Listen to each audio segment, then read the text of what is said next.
بسم اللہ الرحمن الرحیم۔ السلام علیکم ورحمۃ اللہ وبرکاتہ۔ رب شرح لی صدری ویسر لی امری واحلل عقدۃ من لسانی یفقہوا قولی۔ ترجمہ قرآن مجید کا سلسلہ آگے بڑھاتے ہوئے آج ہم سورہ رعد کی آیت نمبر 23 سے 27 تک کا ترجمہ پڑھیں گے۔ آیت نمبر 23۔ ہمیشہ رہنے کے باغات جہاں یہ خود جائیں گے اور ان کے باپ دادوں اور بیویوں اور اولادوں میں سے بھی جو نیکوکار ہوں گے، ان کے پاس فرشتے ہر دروازے سے آئیں گے۔ یعنی اللہ تعالیٰ اس طرح نیک قرابتداروں کو آپس میں جمع کر دے گا تاکہ ایک دوسرے کو دیکھ کر ان کی آنکھیں ٹھنڈی ہوں۔ حتیٰ کہ ادنا درجے کے جنتی کو اگر اس کا قرابت دار اعلیٰ درجے میں ہے تو اس کو اعلیٰ درجہ عطا فرمائے گا تاکہ وہ اپنے قرابت دار کے ساتھ جمع ہو جائے۔ ارشاد باری تعالیٰ ہے، اور وہ لوگ جو ایمان لائے اور ان کی اولاد نے ان کی پیروی کی تو ہم ملا دیں گے ان کے ساتھ ان کو، ان کی اولاد کو، اور ان کے عملوں کو ہم گھٹائیں گے نہیں۔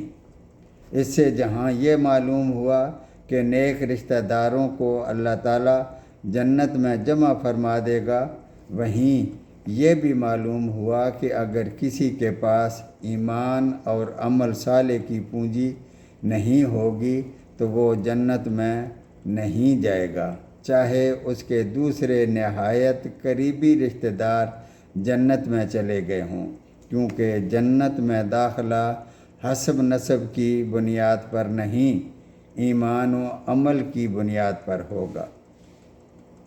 آیت نمبر 24۔ کہیں گے کہ تم پر سلامتی ہو صبر کے بدلے، کیا ہی اچھا بدلہ ہے اس آخرت کے گھر کا۔ آیت نمبر 25۔ اور جو اللہ کے عہد کو اس کی مضبوطی کے بعد توڑ دیتے ہیں اور جن چیزوں کے جوڑنے کا اللہ نے حکم دیا ہے انہیں توڑتے ہیں اور زمین میں فساد پھیلاتے ہیں، ان کے لیے لعنتیں ہیں اور ان کے لیے برا گھر ہے۔ اللہ تعالیٰ نے فرشتوں اور قرابت داروں کو جوڑنے اور ان کے ساتھ صلح رحمی کرنے کا حکم دیا ہے۔ آیت نمبر 26۔ اللہ جس کی روزی چاہتا ہے بڑھاتا ہے اور گھٹاتا ہے، یہ تو دنیا کی زندگی میں مست ہو گئے، حالانکہ دنیا آخرت کے مقابلے میں نہایت حقیر پونجی ہے۔